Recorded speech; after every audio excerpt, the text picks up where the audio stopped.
Hello, everyone. How are we doing? It's Thursday evening. It's sort of 7 minutes past 7 or something like that. And this is Content and Cocktails.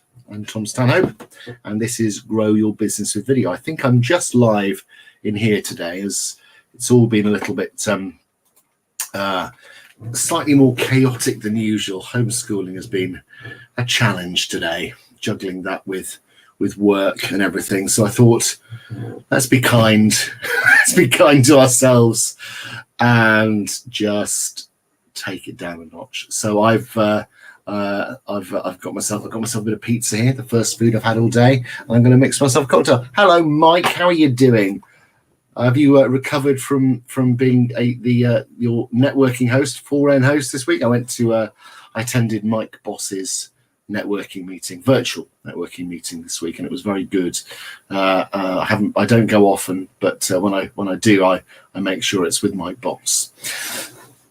Hello, Anna. How are you doing? So this is Content and Cocktails, and this, if you haven't been here before, is my weekly opportunity to talk all things video, and we have a Q&A, and we'll kind of going to be just getting into some different topics. So this week I wanted to talk a little bit about something that's been a preoccupation for the last few days. I've been looking at multi-camera setups and getting my head around how to create a multi-camera setup that's kind of good for particularly kind of crafters, food makers, people who want to create content where they're showing a process, and they need to, you need to be able to see what people's hands are doing. So Content and Cocktails, we'll be getting into that. I also want to do a bit of a Q&A, so really chuck your questions at me, anything you like, frankly, anything you like at all. Normally I say about video, but today, frankly, I don't mind. I'm also the reason why we're a little bit earlier today than usual is because I am going into another person's group to do a training at 8 o'clock tonight. But obviously this is kind of so that's very interesting. Yes, that's great. I mean, it sounds like a good setup.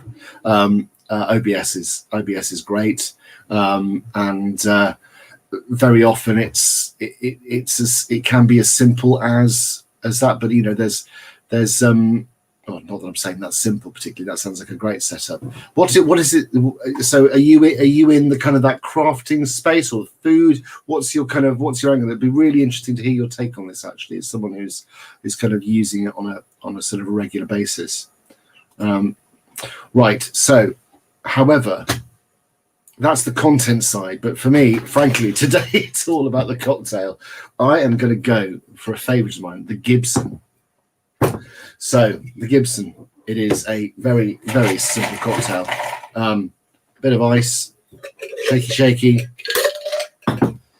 Now, I'm thinking this is going to be a vodka. So a Gibson's basically a sort of a slightly more savoury vodka martini. Some recipes call for rubbing the inside of a martini glass with a slice of garlic. That for me is quite. I find that quite full on. I like it because I quite like the sort of the sort of super savoury taste of it. But I think for today we won't be doing that. We'll just be using some cocktail onions. So that's a measure of vodka and then a measure of dry martini, well, in this case, extra dry martini. I really like a very dry cocktail. I've always liked a very dry cocktail, right from as a lad. It's in there. Hello, Josephine. How are you doing? So Anna says, I make hats. Well, there we go. Exactly. So sort of millinery is a really great sort of way to use that kind of content. So I'm now going to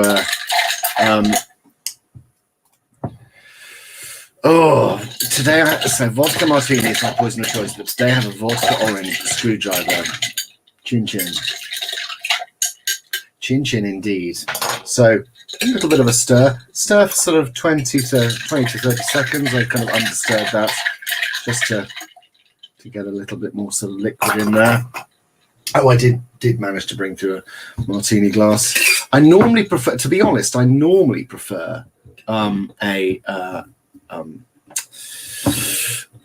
a gin-based martini, particularly using Plymouth gin, as I am based in Plymouth. I think it's the law, but so there we go. That is a big whack of vodka, and then a couple of cheeky little onions in here. If I can skewer an onion or two. No, I'm not going to be able to do this. Let's do it with a spoon. So yeah, I'll be honest with you. This is the first time I've stopped today, so I'm probably not going to be at the top of my game. I'm saving my A game for the training I'm delivering later. But this is a really nice kind of opportunity to just kick back, relax, talk about something I'm into at the moment with a lovely bunch of people. So, guys and gals, cheers to you, to your good health. It's Thursday and I've stopped finally and I can have a drink.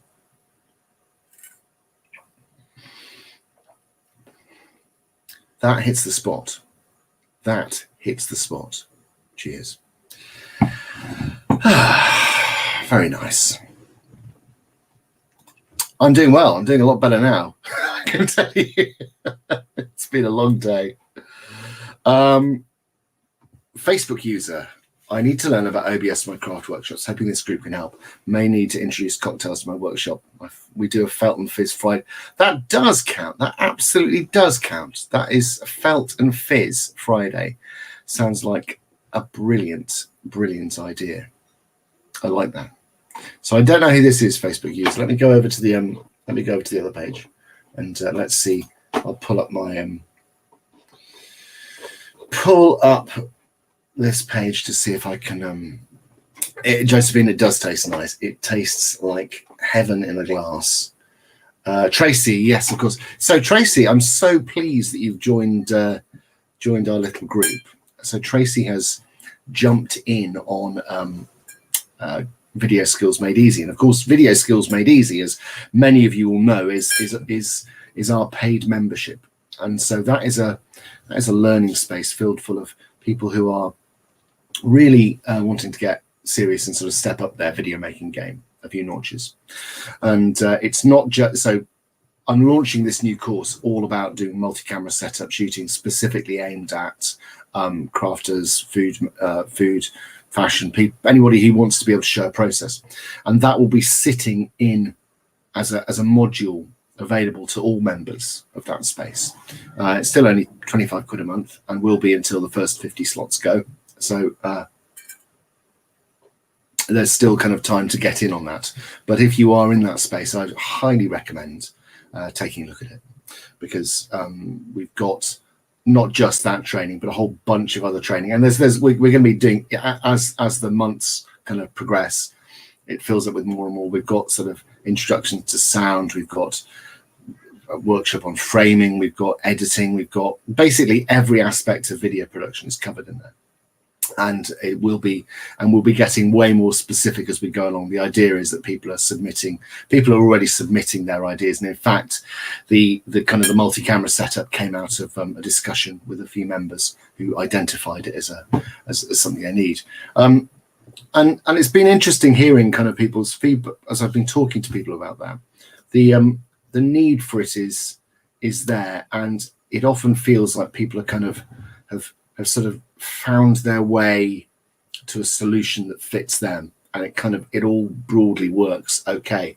But what I want to be sort of communicating is not just the setup, and that's using both free and paid resources, so things like OBS and sort of multi-camera setup there, but creating content that really looks as good as it can possibly be using a variety of different tools, all the way through from stuff you can find around your house through to kind of higher end equipment. Now, I'm also going to nibble on a pizza as I talk, which is not something I'd normally do. I'd normally maybe daintily nibble on a nut or an olive, but because I am absolutely starving, and this is the first opportunity I've had to stop, I am going to eat a bit of pizza.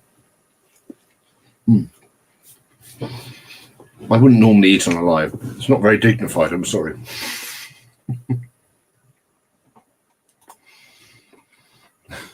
I need to do my first live ever with some cocktails. So that's interesting. So you've been creating content for your workshops, but do you use you don't sort of, you haven't been sort of was that your first ever live with cocktails? Yes, okay, I understand you now. It's been a long day. So hit me up with some questions. Anything to do with video production? Anything you want to ask me? I know this is kind of something that that we can sort of get into, but give me your questions about video, and I will answer them as best as I can. One question I get, I've been getting asked an awful lot, is around editing, and so as part of the course, this course I'm creating, we are including modules on editing on desktop devices, on Android devices, on iPhone, and other Apple sort of tablet devices, because and we're talking about platforms that are both free and paid. So there is basically something for everybody in this course, and it's been fascinating getting feedback about sort of from what people want, because it sort of has opened up another sort of pet area of mine, which I really love, which is helping people getting happy with going live, because this setup that I'm creating this course around is great for lives as well.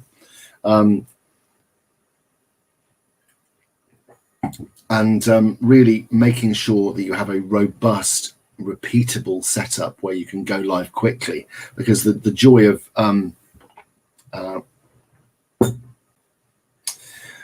so Mike Boss from Dorset asks the following question: best software for recording live video podcast interviews, StreamYard or Zoom? I would say the paid version of StreamYard is better, simply because I don't know, I do not get good quality video out of Zoom. It always seems to be a bit low quality.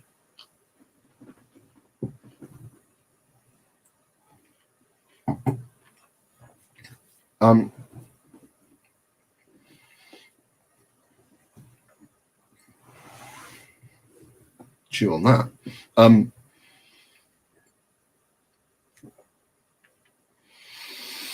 So I know you know I like StreamYard, and it's one of those platforms which allows you to do all sorts of fun things. I mean, you know, you can do a multi-camera setup with StreamYard. So I'm gonna just pull in the second camera from here.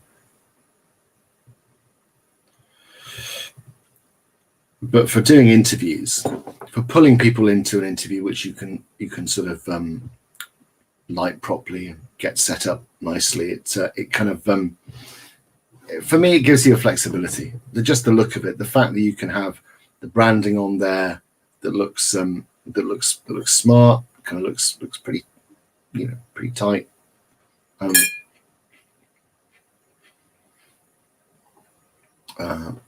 Enter broadcast. So here we are. I can give you a second camera already.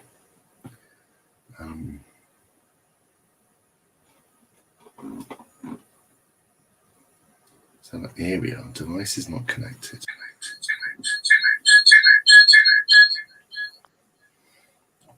So here's a little camera. Oh, there we go. Oh, I should turn the microphone off on here. There we go.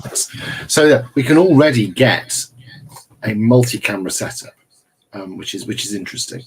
I'll turn around. We've got a scary view of me, and obviously the quality is not great.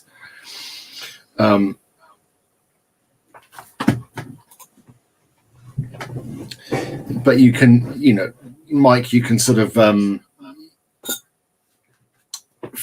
if you're pulling in other people to the live, so let's have a look in here. You can do all sorts of things which will make your job easier if you are looking to get good quality interviews. the paid service on this is great. I think it's about 19 quid a month or something like that. So I'd say that for you, is this for your own podcast? Is this something you're looking to kind of grow yourself?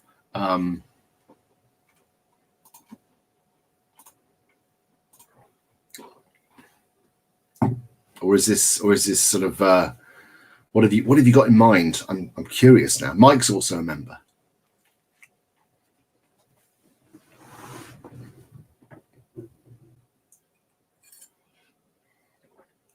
But it's been fascinating filming this training series, because my mother was a food stylist for TV in the sort of 90s and noughties, and I've been able to sort of pull in her expertise and know-how. And actually, when I am looking to when I can finally get down to see them, I was going to sit and do a series of interviews,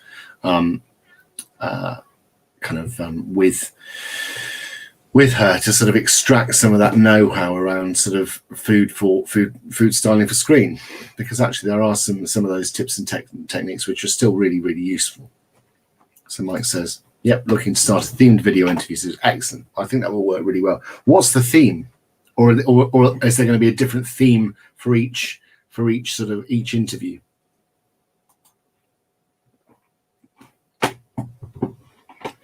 So Tracy says, "My members often ask for a short video to share close-up techniques after our Zoom workshop. I just use iPhone to film if I'm doing quick edit, I use Splice app, but want to reduce the file size. Any suggestions?"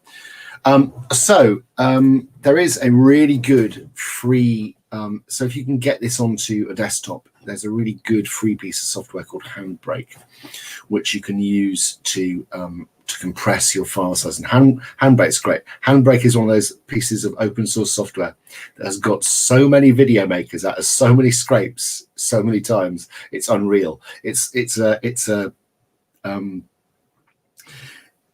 way to transcode or downgrade kind of sort of file sizes. So if you, depending on what system you're using to edit, very simple systems will often not have the sort of the encoding sort of tools within them to create the sort of the file, sort of give you the flexibility over final files that you might want.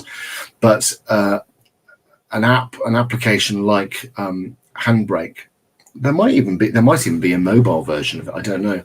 I haven't checked actually, but I've always used the desktop version of Handbrake.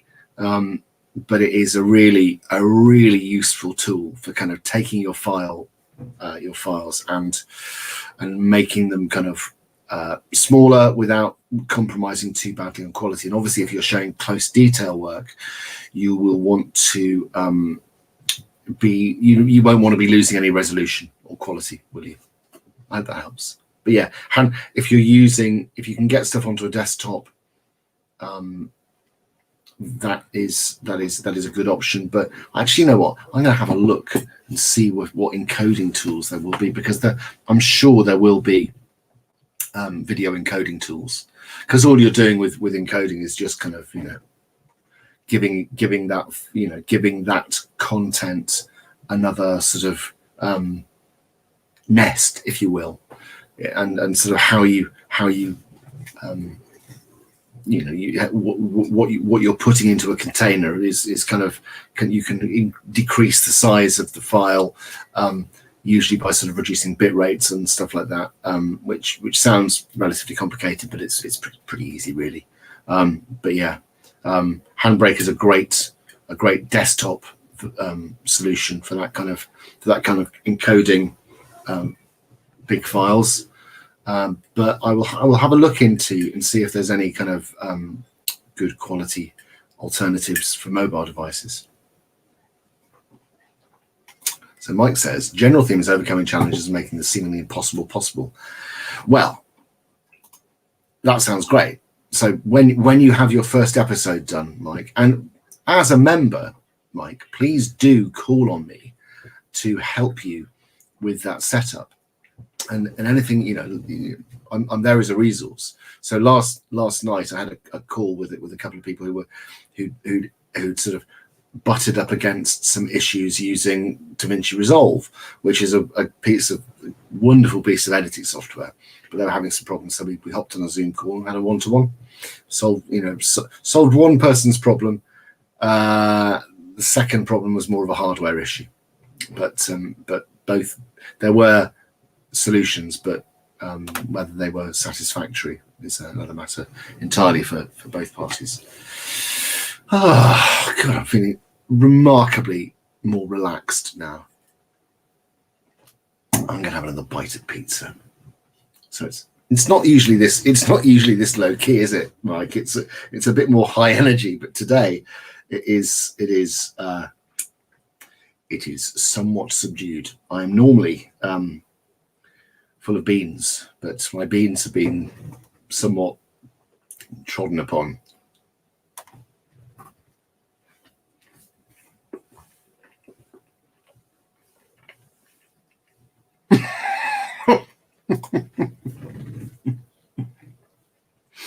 So this is question: how do you cope with a presenter on live suddenly falling ill? Well, this is interesting. So I mentioned that I went to Mike's networking meeting earlier, and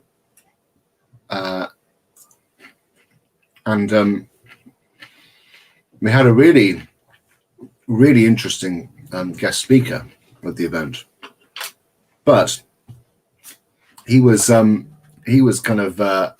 suffering from a really nasty full-on migraine, and he still delivered his talk, and it was actually very good, but he was struggling to the point where he put his video on mute and went off screen, and I think was copiously ill.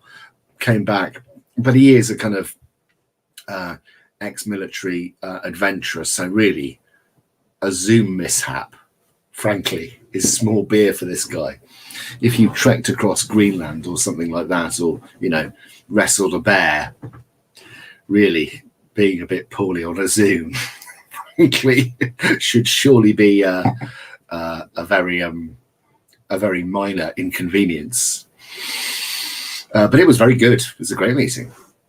It's the first networking I've done in absolutely ages, and the one I did before that was at Mike's meeting. That was great fun, and I had some great one-to-ones actually. I spoke to Terry, a guy called Terry Cooper,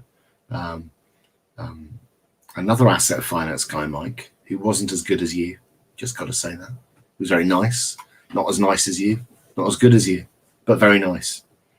And a photographer called Vicky Head, who was a member of this group. Which was cool. Tracy says, thanks, I use Mac Desk. Oh, great, yeah, so handbrake, yeah. And it does indeed have a cocktail, yes. You know what, I think I might do a very, very flouncy pina colada next week as my cocktail of choice. What do you think to that? Do you think we can have a big fancy cocktail week next week? Tune in and everyone can sort of share their kind of very, very fancy cocktails with umbrellas and big pieces of pineapple, curly straws, the works. I'm going to do that. It's because I'm very, I've always been very comfortable with a very flouncy drink. I've got a terribly sweet tooth, as well as it happens, a really savoury tooth, which is basically, for somebody who is attempting to lose weight at the moment, who likes both sweet and savoury food in equal measure. Mike, I knew you'd be behind that. Let's all make pina coladas, or a snowball, as you say, but a pina colada. And if it's raining, we can all go out and dance in the rain.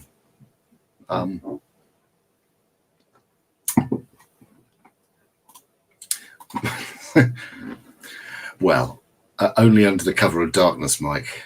My doner kebab days. I live in a predominantly vegetarian household, and when I say predominantly vegetarian, I am the meat eater. So I do sort of hello Pixie, hello Scott, how you doing? Yes, so I sort of I kind of have meat shame. So when your son comes up to you and says, "Is that bacon from a pig that led a long and happy life?" and you go, "I don't know, but now I feel really bad about eating it." So I'm mostly vegetarian,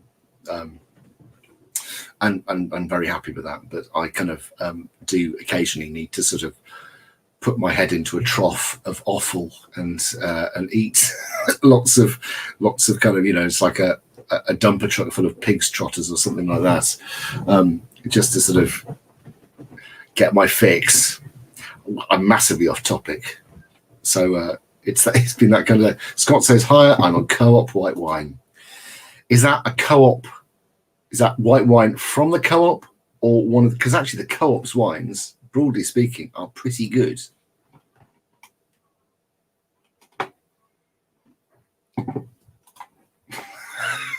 Now, is that EU to? Let's pin this down. Is that EU to Co-op white wine, doner kebab and special brew, or a trough of offal?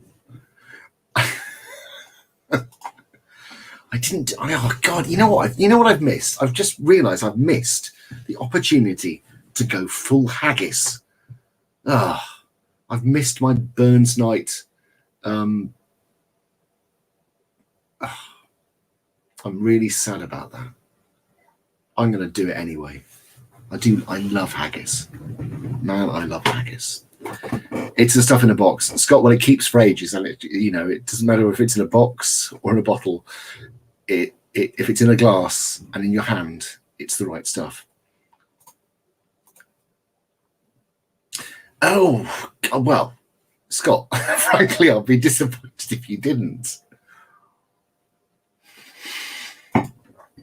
Oh, come on. Surely, surely not. Surely there must be something here that you like. I'm afraid I'm really not offering up much value this evening. You're going to have to ask me. You're going to have to ask me some questions to kind of to get me back on track. I'm going to have whilst you think of an intelligent film and video related question to ask me. I'm going to have a bite of pizza.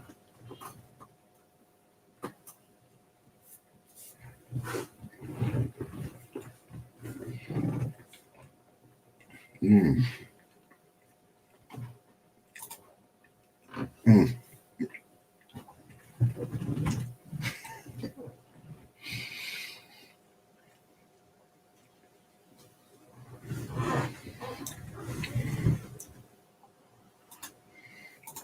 Good low budget camera for lives. Well, the obvious answer is your phone.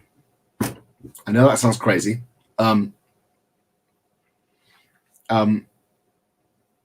If you have a phone with a camera on it and can connect to the internet, get yourself a little microphone. You can get yourself like a 10 quid lapel mic from Amazon or another globally dominant online supplier, or because but you will find that that kind of a camera of really any quality combined with a microphone means that actually you're sort of a significant way better than kind of than with just a standard camera. If you can plug it into your phone or your camera, then you're good. Tell you what, actually, here's the thing. Give me a budget and I'll go away and do a little bit of research, because I do like this kind of a thing. There was a really nice competition. This is probably about 10 years ago. A bunch of very experienced filmmakers got together and they challenged one another to create videos with the nastiest cameras you can imagine. And so there was one filmmaker. We made a TV ad years ago. And I hired this one sort of director camera, a guy called Phil Bloom, and he was brilliant, absolutely fantastic to work with. But he was sent a Barbie camera, Barbie video camera. It was like a camera that was really creepy, actually, a camera that was mounted in the head of a Barbie. And the filmmaker, he was sent this camera and was told to go and make it. And it was a really good illustration of the fact that it doesn't matter how cheap or how crummy your camera is. If you're using it creatively, if you're using it in a way that is motivated by story, motivated by creating the best possible content for your audience, then you can create great things, and it doesn't have to look amazing.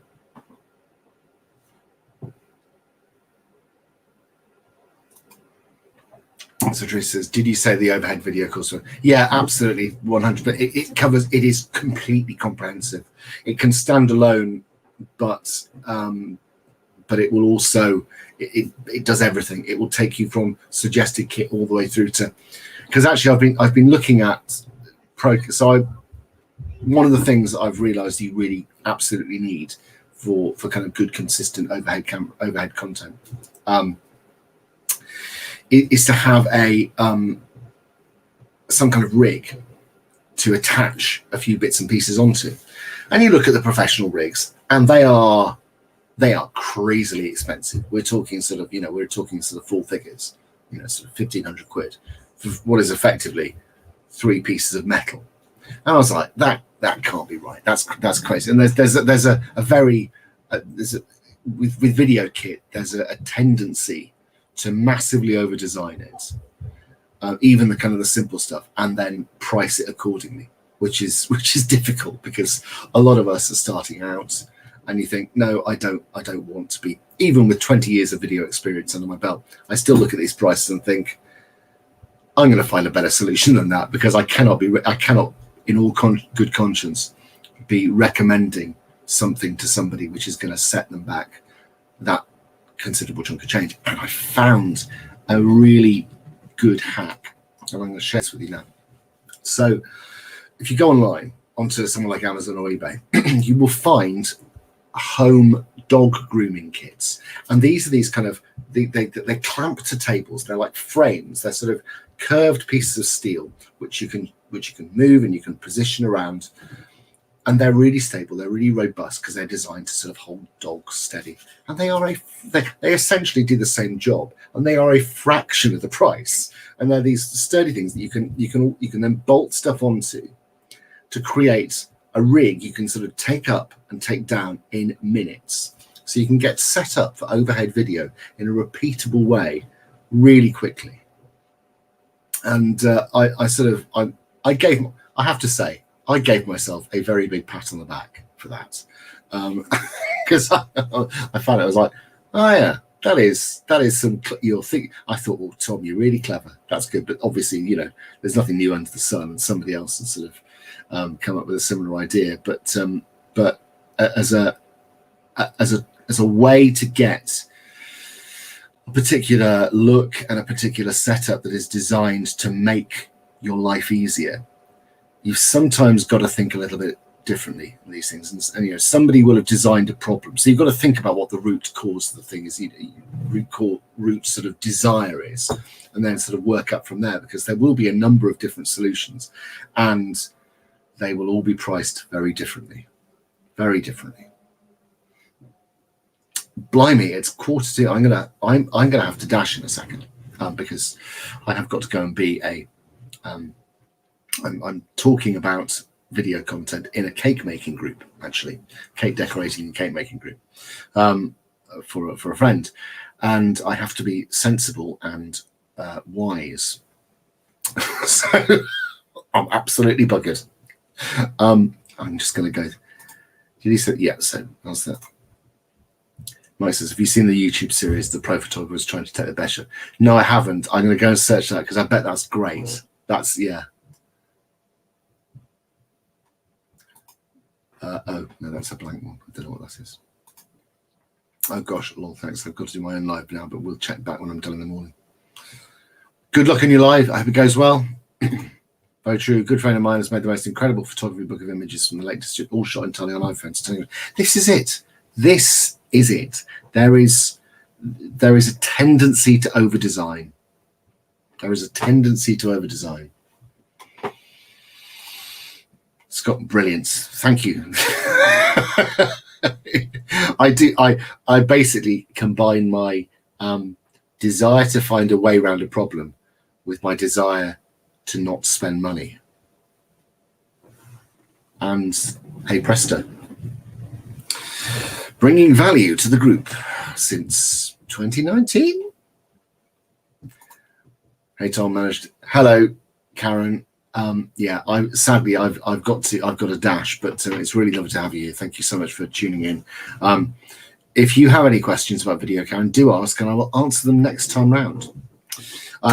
From going forward, I am going to be putting Content and Cocktails on at 7 o'clock because for some reason, for the next sort of 2 months, I have got either trainings or guest lives or whatever in people's groups at 8 o'clock on Thursday. And actually, I seem to get better. There seems to be more sort of more viewers on 7 o'clock on Thursday than there are at 8 o'clock. So I will be, as of next week, moving Content and Cocktails to its kind of usual, it's from its usual 8 p.m. slot. The new slot will be 7 o'clock.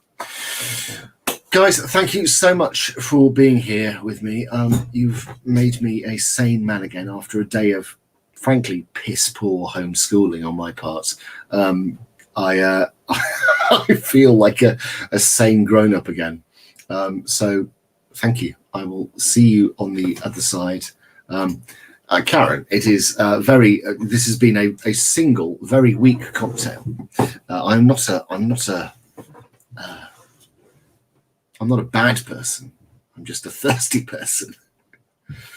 So that's it. Guys, I will see you again next week. Take care. Have a wonderful week. And as always, if you have any questions to do with video, pop them in the group and I will do my best to answer them. Take care. See you later. Bye-bye. Thank you, Tracy. I'll see you in the group. Bye-bye.